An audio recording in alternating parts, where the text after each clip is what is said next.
Cria de Coutinho rendendo grana para os cofres do São Paulo. Vamos comentar aí sobre isso. Vamos falar mais também sobre a negociação do São Paulo com o magnata grego. Tem novos detalhes aí sobre isso. Vamos falar também sobre saída de jogador. Tem muita notícia aí para a gente trocar uma ideia. Certo, meu parceiro? Vamos embora aí para mais um vídeo, rapaziada. E vamos começar o vídeo aqui. Vamos aí já começar o vídeo falando sobre Campeonato Paulista, que já tá batendo na porta, né, cara? Hoje, inclusive, é dia 31, último dia aí, né, de 2024. Janeiro já tá batendo na porta, que é, né, o primeiro campeonato oficial que o São Paulo vai jogar aí. E ontem, tá? A FPF, na Federação Paulista de Futebol, desmembrou os 12 jogos da primeira fase do Campeonato Paulista 2025. 12 jogos, né, cara? A minha maior questão com o Campeonato Paulista é essa: 12 jogos. É muito longo um campeonato, né, cara? Da importância do Paulistão, né? Eu não acho que tem que acabar, eu até gosto do Paulistão, mas a questão é que é muito longo, né, cara? É muito extenso, e são 12 jogos só da primeira fase, né? Enfim, vamos lá. Vou falar pra vocês aqui, né, a ordem dos jogos e as datas. Tá, aí porque se a gente for falar, né, data, horário, vamos ficar aqui até amanhã, né, falando sobre esses jogos aí, tá? Vamos lá. Primeira rodada é São Paulo e Inter de Limeira. Lembrando que esse jogo foi adiado, né? Esse jogo seria no dia 10 de janeiro, mas foi adiado. São Paulo não vai jogar nesse dia. Na segunda rodada é Botafogo de Ribeirão Preto e São Paulo no dia 20 de janeiro, tá? Dia 20 de janeiro, esse sim é a estreia do São Paulo na segunda rodada. A terceira rodada é São Paulo e Guarani no dia 23, tá bom? De janeiro. A quarta rodada já é o primeiro clássico do São Paulo. São Paulo e Corinthians no Morumbi, tá? Vai dar aí no dia 26 de janeiro, tá? No dia 29 de janeiro tem Portuguesa e São Paulo. No dia 1º de fevereiro tem Santos e São Paulo na Vila Belmiro, tá? Aí pela sexta rodada. Na sétima rodada a gente tem São Paulo e Mirassol no dia 5 de fevereiro, tá bom? Na oitava rodada a gente tem Bragantino, né? Red Bull Bragantino e São Paulo no dia 8 de fevereiro, tá? Rodada 9, São Paulo e Velo Clube no dia 13, aí tá, de fevereiro. E a gente tem aí, né, o nosso último clássico, né, que é Palmeiras e São Paulo no dia 16 de fevereiro, né, que é a 10ª rodada aí. 11ª rodada, São Paulo e Ponte Preta, de 19 de fevereiro. E aí sim, na última rodada, São Bernardo e São Paulo, né, que vai ser no dia 23 de fevereiro, né? Aí, né, já encerra a primeira fase do Campeonato Paulista, tá bom? Aí, né, vamos para 2 pontos aqui, né? Primeiro a informação, né? Depois uma opinião aqui que não é opinião, né? É um absurdo, né, o que aconteceu aí. Primeira observação é, olha só. O São Paulo, conforme já havia adiantado o presidente Júlio Casares, solicitou que o seu jogo da primeira rodada fosse adiado por causa do compromisso do clube nos Estados Unidos, né, que é os jogos contra Cruzeiro e também Flamengo. Dessa forma, os São Paulinos estreiam na segunda rodada contra o Botafogo no dia 20 de janeiro. A partida contra a Inter de Limeira, que é da primeira rodada, vai ser no dia 10 de fevereiro, tá? Que vai ser entre as rodadas 8 e 9. É um negócio assim, incrível isso aqui, olha só. Preste atenção nisso aqui. O jogo aí do São Paulo contra o Bragantino na 8ª rodada vai dar no sábado, tá? Dia 8. O jogo do São Paulo contra a Inter de Limeira, que foi adiado, vai ser no dia 10, numa segunda-feira, tá? Aí depois tem o jogo contra o Velo Clube, né, que é pela 9ª rodada. Exatamente, o São Paulo vai jogar no sábado, tá? Aí contra o Red Bull Bragantino, pela 8ª rodada. Sábado, vai passar domingo e na segunda-feira o São Paulo vai jogar e jogar atrasado contra a Inter de Limeira. Exatamente, sábado, domingo e segunda já joga, né? Vai ter só um dia de descanso, né, do jogo do Bragantino pro jogo da Inter de Limeira. Bizarro, isso aí, né? Bizarro, mas foi um jeito que eles encontraram de encaixar o jogo do São Paulo, já que esse jogo foi adiado, né, que seria da primeira rodada, por causa dos jogos aí do São Paulo nos Estados Unidos. É meio confuso, mas deu pra vocês entenderem, né? Vai estar aí no meio do jogo contra o Bragantino, esse jogo da primeira rodada contra a Inter de Limeira, tá? É meio confuso porque, cara, pô, futebol brasileiro é uma bagunça, né? CBF, Federação Paulista de Futebol, mas tudo é uma bagunça, né, cara? Tudo é uma bagunça aí. Aí o São Paulo marca lá os jogos dos Estados Unidos para jogar contra Cruzeiro e Flamengo, aí depois só que sai o calendário de 2025, né, as mudanças aí, né, o São Paulo tava perdido, pô, e agora? Tem Campeonato Paulista já no comecinho do ano, só que tem também a FC Series, né? Aí, irmão, virou uma bola de neve e vai ter que fazer isso aí, né, para poder encaixar todos os jogos, né? Vai jogar sábado e na segunda. Doideira isso daí, tá bom? Aí o que acontece, rapaziada? Aí que é uma observação que a gente vai fazer, tá? Que é uma bizarrice, cara, que assim, que é revoltante, né? Que a gente já comentou bastante sobre isso, que é o seguinte, olha só. De todos esses jogos que eu falei do São Paulo, olha só. Nenhum jogo, tá? Aí do São Paulo vai ser às 4 horas da tarde, tá? Aí de um domingo. Nós já começa o primeiro ponto desse. Nenhum jogo, tá? Domingo às 4 horas, que é aquele horário tradicional do futebol. Primeiro ponto. Segundo, nenhum clássico domingo também às 4 horas da tarde, nem clássico vai ter, tá? E o São Paulo tem também, né, terceira observação, 2 jogos numa segunda-feira, tá? Não tem clássico 4 horas da tarde, domingo, não tem nenhum jogo 4 horas de domingo e tem 2 jogos na segunda-feira. A gente já reclamou muito, né, sobre isso aqui nesse Brasileirão de 2024 aí da CBF, né, cara? Muitos jogos São Paulo na segunda-feira. No começo do campeonato, vocês vão lembrar que no começo tinha o quê? 3 jogos São Paulo na segunda-feira. O time não jogava 4 horas domingo, negócio de maluco, né? E na primeira fase do Paulista, na primeira fase inteira, os caras não botaram um jogo do São Paulo 4 da tarde. Incrível, né, cara? A gente já havia reclamado muito disso aí no Campeonato Brasileiro e agora também tem aí no Campeonato Paulista, né? Enfim, cara, é complicado e o pior de tudo é que a diretoria aceita qualquer coisa que as federações fazem, né? O que a CBF faz, o que a Federação Paulista faz, os caras aceitam, irmão, né? Engole tudo e acabou. Isso é bem complicado aí, né? Enfim, vamos avançando agora, rapaziada. O negócio é o seguinte, ó, vamos falar aí sobre Casemiro, tá? Gabriel, sobre o Casemiro, ele tá vindo pro São Paulo? Não, muito pelo contrário, tá? Muito pelo contrário, informação aí do André Hernan. Um fundo soberano da Arábia Saudita está decidido a avançar pela contratação de Casemiro já no mercado de janeiro, já agora. O Casemiro vê com bons olhos uma transferência para o futebol saudita já no começo de 2025, na informação que trouxe aí o André Hernan. O Casemiro que está aí no Manchester United já foi especulado no fim da temporada passada, né? Aí que ele iria sair do Manchester United, tinha muita especulação, que ele ia embora, não sei o que, acabou que ficou, mas ele está cada vez perdendo mais espaço, reserva, né? Quando joga, não joga bem, então tá muito próximo aí, né, cara, o fim da passagem do Casemiro pelo Manchester United, tá? Ele descarta, pelo menos em primeiro momento, né, uma volta ao futebol brasileiro, tá? Ele não pensa em voltar aí agora, e o São Paulo tem direito a 3% aí, tá? Da venda dele, né? Então ele vai ser vendido aí provavelmente pelo Manchester United e o São Paulo vai ter 3% dessa venda, né? Pelo mecanismo de solidariedade aí, né? Por ser como formador aí do jogador, né? Então é uma graninha aí que pode entrar nos cofres do São Paulo. Pode entrar não, né? Vai entrar, porque você não saber quando, né? Porque ele tá, cara, a situação dele é cada vez pior no Manchester United e é só questão de tempo para ele sair. Ele pode até não sair agora em janeiro, né? Mas no meio do ano, no fim da temporada, ele vai sair. O São Paulo tem 3% aí do Casemiro, né? Eu não vou nem falar sobre ele no São Paulo. Primeiro que ele descarga, né? Uma volta, pelo menos no primeiro momento agora pro Brasil.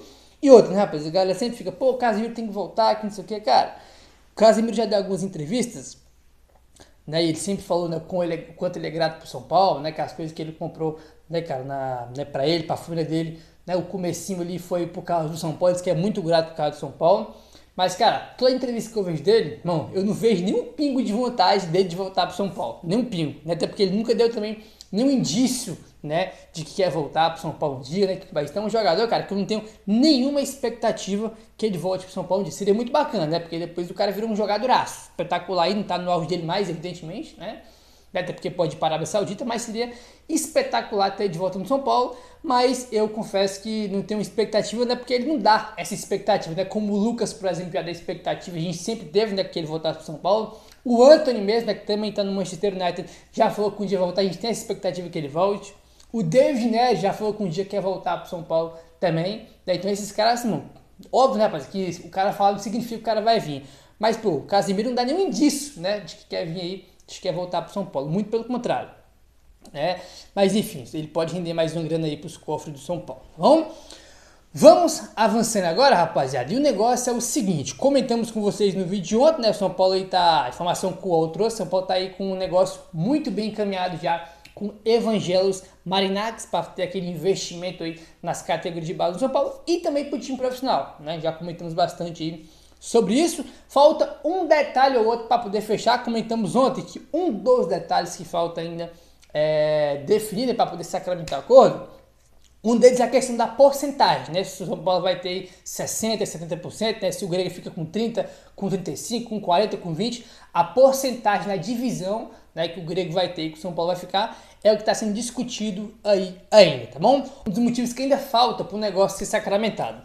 Um deles é sobre a idade limite para a contratação de jogadores.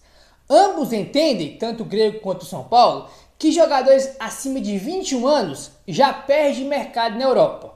Mas a idade limite ainda não foi definida, então eles vão definir um padrão, né, de idade de contratação para trazer para Cotia, porque eles entendem que 21 anos, por exemplo, já perde mercado, e isso é um fato. Cada vez mais os clubes europeus contratam, né, jogadores, irmão, cada vez mais jovens, né, pô. O moleque tem 16 anos, é vendido, 17 é vendido, pra você ver como é que é bizarro.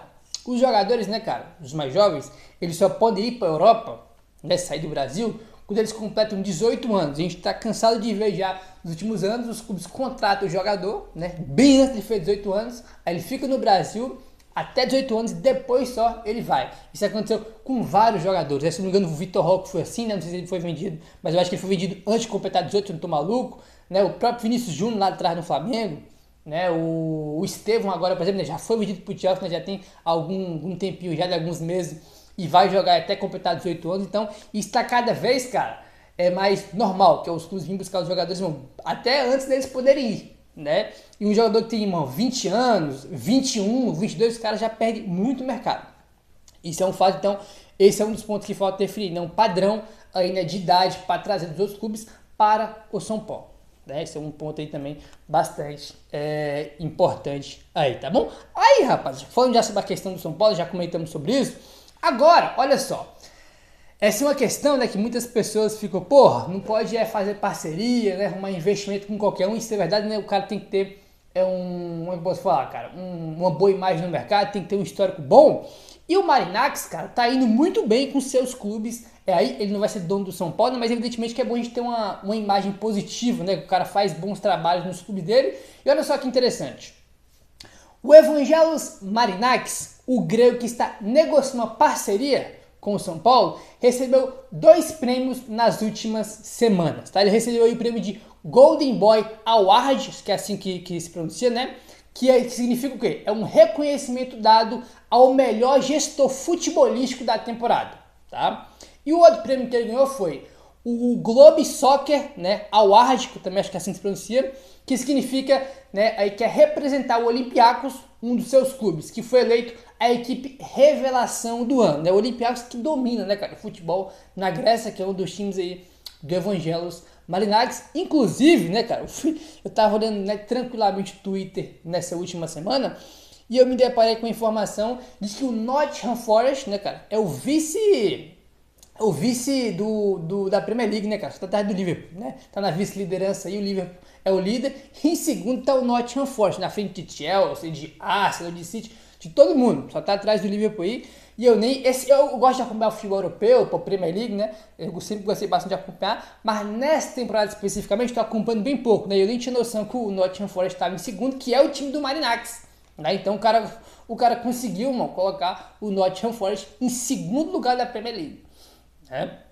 É o que evidentemente mostra aí, né, cara, a competência, né, dele e das pessoas que trabalham na gestão dele lá no Nottingham Forest. Né? Então é um cara que tem uma imagem positiva, ainda vem fazendo bons trabalhos. Né? O Olympiacos é outro que domina a Grécia, domina completamente, né? Então é um cara que está em alta com seus clubes aí, tá bom?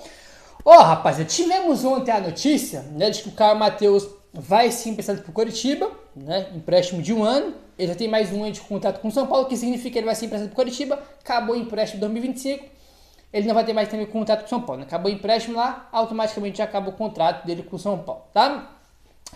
Olha só, o São Paulo vai manter aí 45% dos direitos econômicos do jogador. Né? Então, por exemplo, o Caio Mateus se ajeitou lá no Coritiba, jogando pra cacete, como a gente esperava dele no São Paulo. Se ele conseguir se recuperar, pro vendido pra Europa, você pode ter 45% de uma venda futura, tá? Isso é um ponto também importante. Aí, né, o São Paulo não vendeu ele, né, cara, só liberou ele aí, mas vai manter uma fatia importante aí dos direitos do jogador, né, porque ele é um jogador promissor, ele tem qualidade, tem talento, a questão dele é fora de campo. Teve aquela lesão grave, mas a questão dele é fora de campo. Se ele, irmão, botar a cabeça dele no lugar, focar na carreira dele, em jogar futebol, ele tem tudo para ir muito bem no Coritiba e estourar no futebol, porque ele tem talento, né, cara, ele é uma promessa. Mas outros fatores aí, né, cara, acabaram levando ele para outro lugar. né, desfocando do futebol, foi informação, né, que o UOL trouxe, o Arnaldo Ribeiro também trouxe informação, que a questão dele é comportamental, né, ao ponto dele não estar nem no elenco para jogar copinha agora em janeiro. Cara, é incrível aí a forma que ele se afundou aí no São Paulo, tava no profissional, né, cara, e se acabou completamente aí, né, se acabou falando no São Paulo, no momento dele aí. Olha só, nas últimas semanas o Caio Mateus recusou propostas de times pequenos da Europa, né? E agora vai se juntar ao Rafinha aí no time paranaense. Então ele teve proposta da Europa, né? Times ali pequenos, mas preferiu ir pro Coritiba. Só outro ponto para encerrar sobre isso, olha só.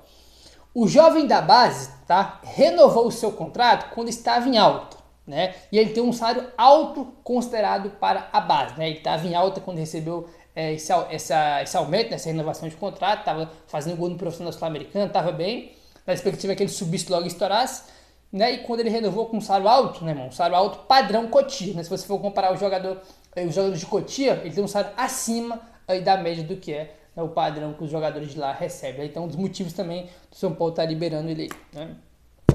Meu parceiro, se inscreve no canal, deixa seu like, valeu, tamo junto e saudações tricolores.